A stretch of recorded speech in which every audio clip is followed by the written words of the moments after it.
up, everybody? It is me, Justin, and we are back live on Youth Night Live. Today, we have something special. I have a guest. His name is Jaron. We're going to bring him out here in just a second, and he is going to play a game called 7 in 11. Jaron, welcome. Come on out. All right, Jaron. Hey, that's going to work. I'm going to give you a topic. Okay. You have to name 7 things that go with that topic in under 11 seconds. All right. I'll try my ready? best. Yeah. Okay, so here we go. Ready, Mark? Get set. Go. Fast food restaurants. McDonald's,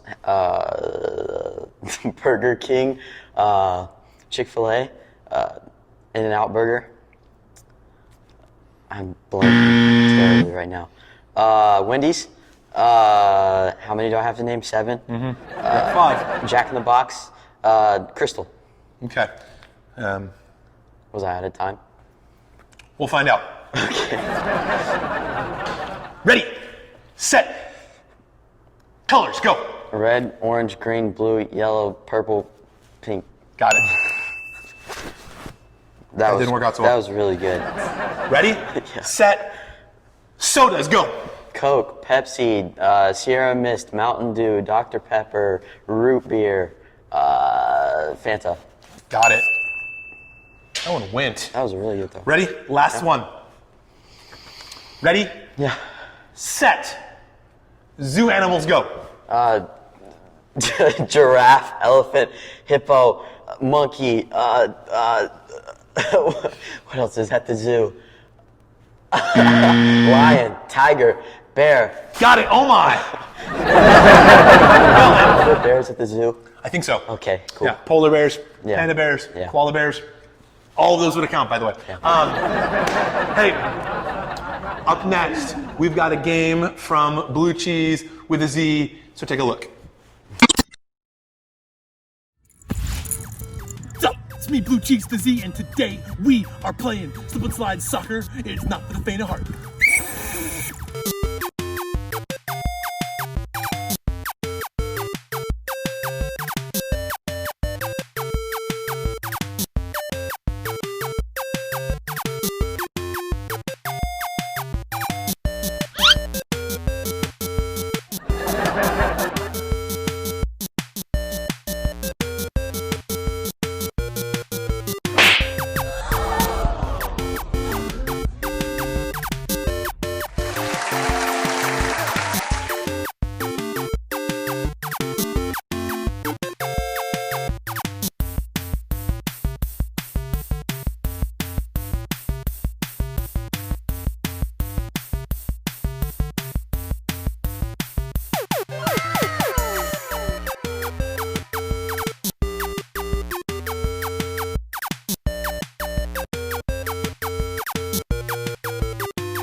Nope.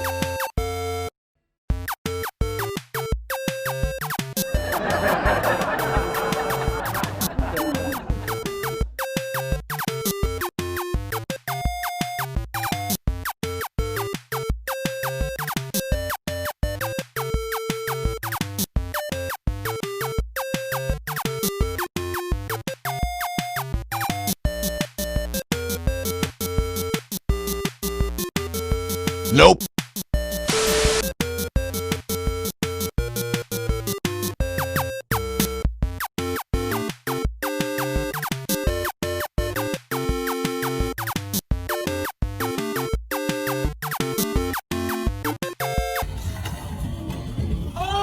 Ooh. Between the legs.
The building isn't big enough. That next year, Motion 20, it's gonna happen, first of all. No building's gonna stop it. What we know now is this: Motion was never meant to be in one building or even 3 buildings. This year, for the first time ever, an entirely new experience. We're bringing Motion 2020 straight to you. Virtual, yet together. We're moving from the arena to your living room, to your church, your city, your phone, your computer, your friends, to your world.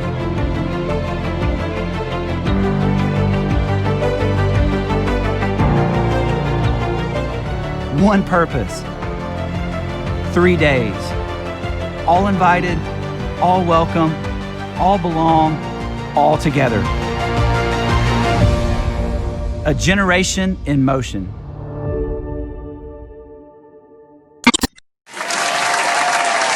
Well, welcome back.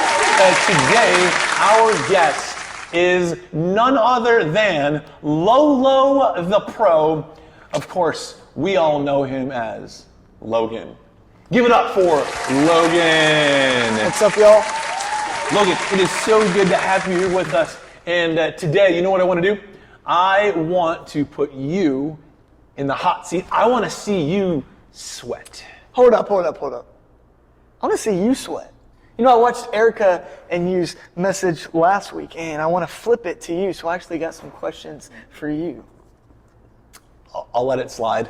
Okay. So Me and my friends got some questions, and without further ado, I'm going to turn the first question over to my friend. My name's Alexis, and I have a question. When was the time you felt things were out of your control? Out of control. You know what? I think the best example of that would have been almost 2 years ago. So my wife and I, we lived in Chicago. We had an infant at the time, and we were moving from Chicago to Georgia. So we called up a moving company, and we said, hey, come collect our stuff. Yeah.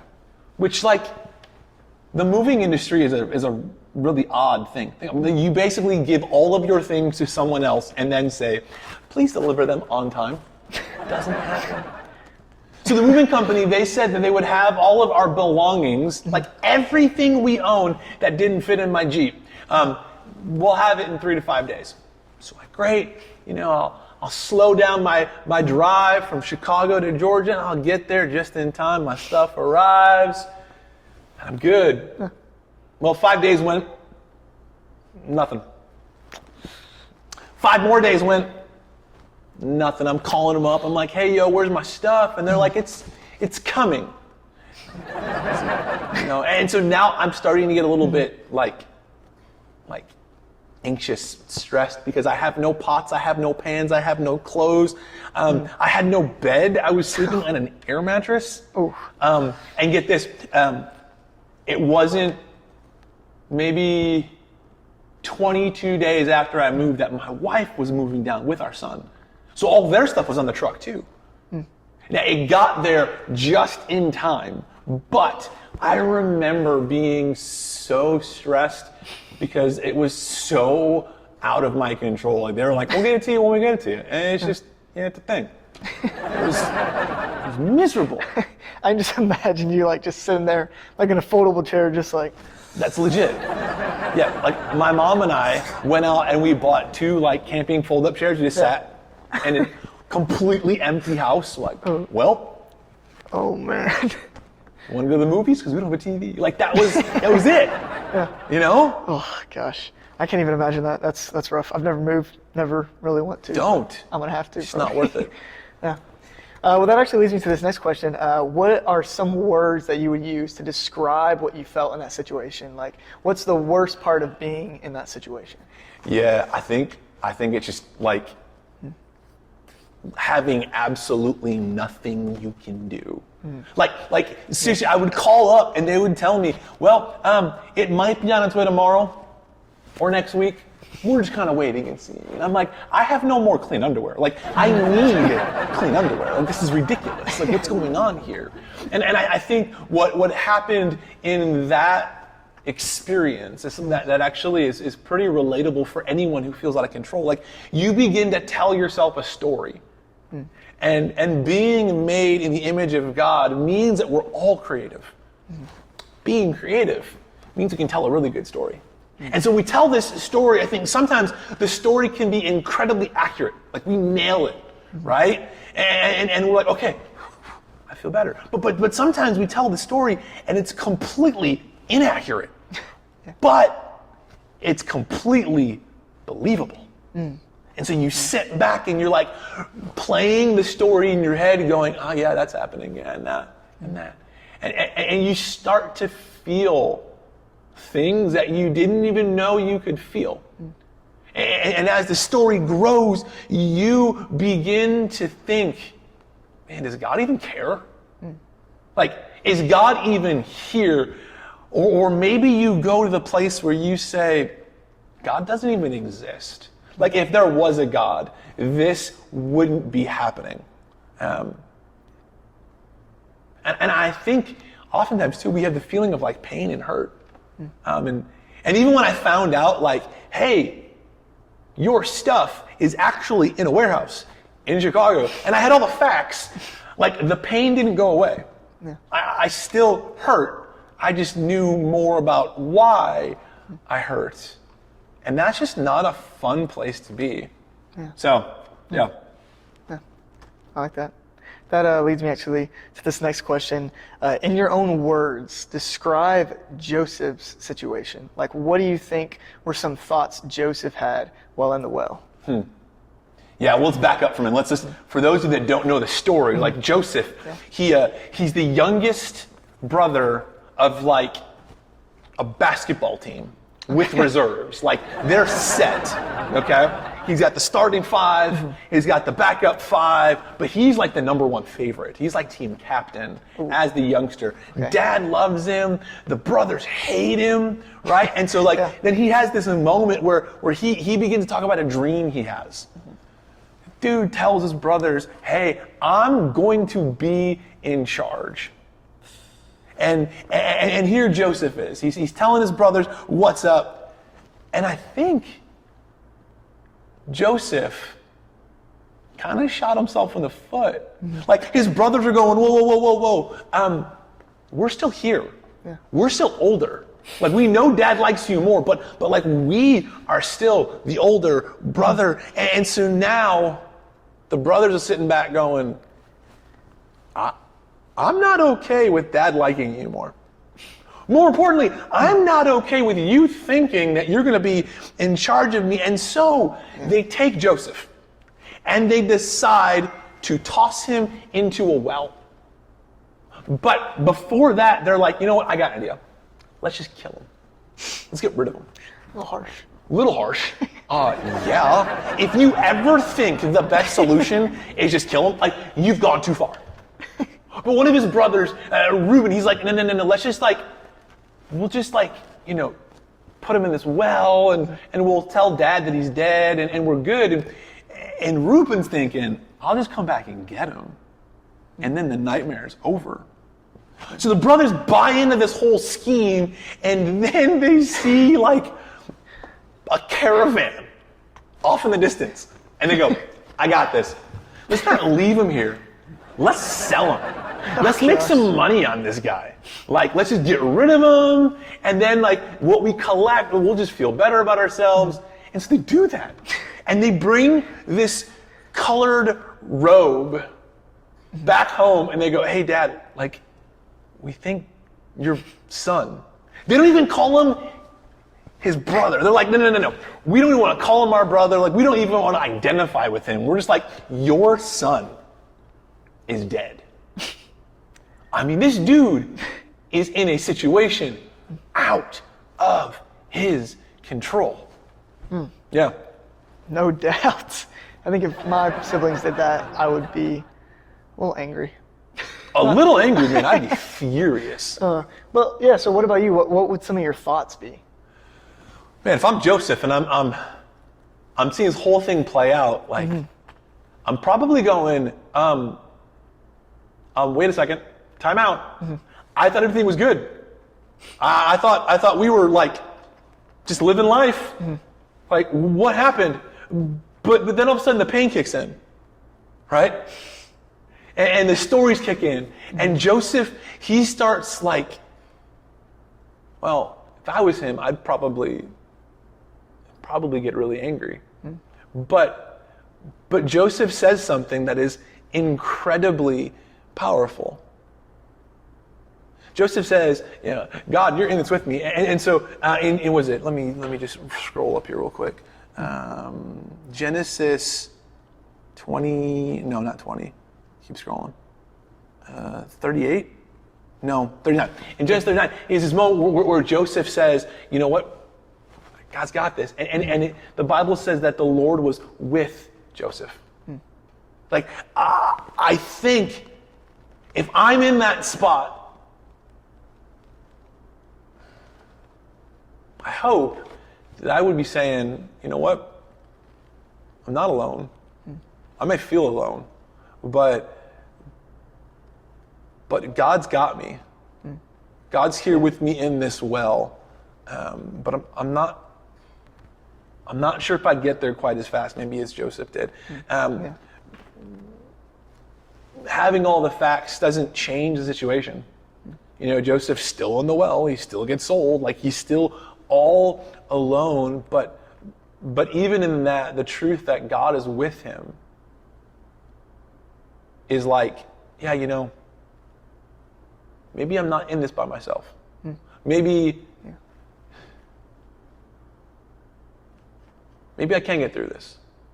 Maybe the story that I'm telling myself isn't as accurate as I think it is.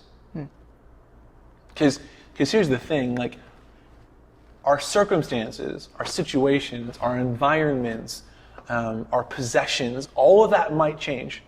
But the one constant through it all is that God's not going anywhere. So, I think if I'm in that spot, as hard as it is, I'm hoping today I'm probably saying, I don't know how this plays out, but I know God's with me, and so I'm going to trust him with all of this. But I'm not sure how easy that would be. Yeah. I like that. That's really good. That actually leads right into this next question that one of my friends has for you. Hey, my name's Jaron, and I got a question for you. So one of the worst parts of Joseph's situation was that he was alone through it all. So why do you feel that in situations that are out of our control, it's more difficult to handle when we're by ourselves? Okay. So the whole situation, we got Joseph's alone. And what do you do when you feel like it's more than you can handle? Yeah, I think that's probably where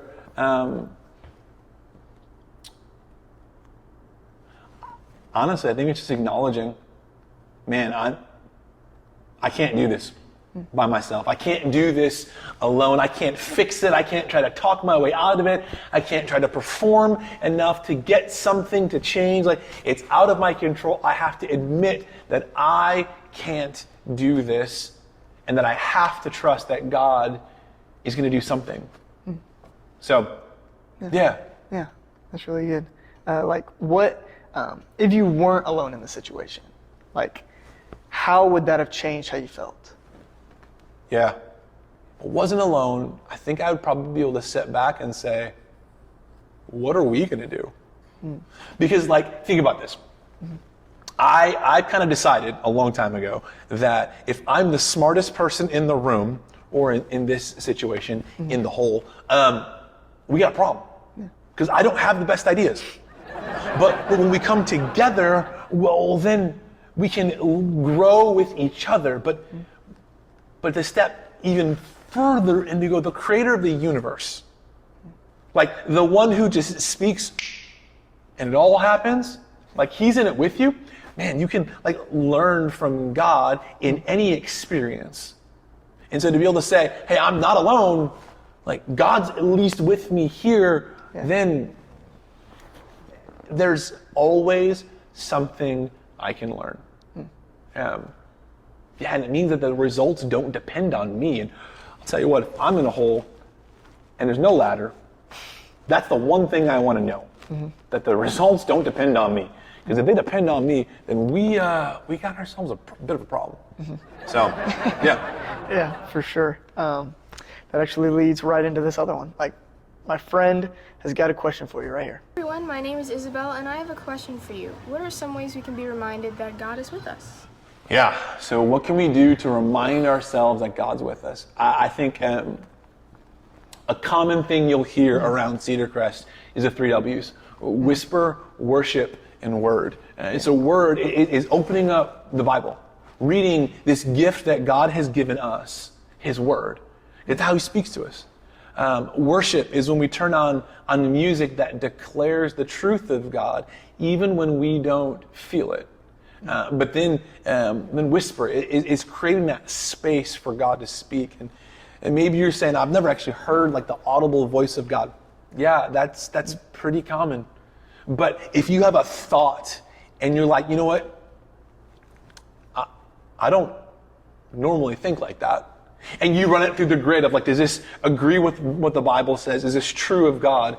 And what do wise people around me say about this? Like, and you're like, oh yeah, that meets all the criteria. Well, then it's probably God speaking to you. And just sitting back and saying, okay, well, if God's speaking to me, then that means he must be close. And the Bible says that God draws near to the brokenhearted. And so it's saying, okay, I want to be in God's presence. And the 3 W's, whisper, word, worship, man, that'll draw you close. Yeah, no doubt. For sure. No doubt. I'm going to turn over to my friend again with another question. Hey, my name's Cole and I have a question. What can help you get through situations when you're feeling stuck? Yeah, so what can you do when you feel stuck? I think the first thing is to be real and honest. This is it. And we got a lot going on in our world right now, right? Where a lot of people are feeling stuck, feeling like they don't know what to do next. Well, the old phrase, fake it till you make it, maybe take that and punt it out the window. Like, be real, be honest with what's going on around you. And then the second thing would be to remind yourself that God is with you.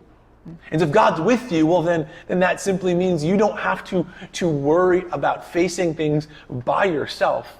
Like, you're not alone. You're not in the hole by yourself. You're not in an empty living room sitting on a folding chair with nothing around you. Like God is with you. And if you believe that God is with you, then you can believe you have far more than you could have imagined. That's a powerful answer right there. I love that. I've done a lot of studying. I have studied a lot, but it's more life experience than anything else. So if one of your friends were in that situation, I just picture this. If one of your friends were in that situation, what would you say to them? Or what would you remind them? I'd probably remind them that there's a God that loves them. And that the God that loves them is right there with them. But I think I would probably remind them too that like what breaks their heart breaks God's heart. Yeah. And that when they're in the middle of pain or feeling stuck or out of control, like God is with them and God is for them. Yeah. So if they're feeling broken, God is feeling broken for them. If they're feeling sad and down and lost, like God feels that with them, but God and God alone can lead them out of that. So, and I hope that I had friends in my life that would remind me of those same things as well.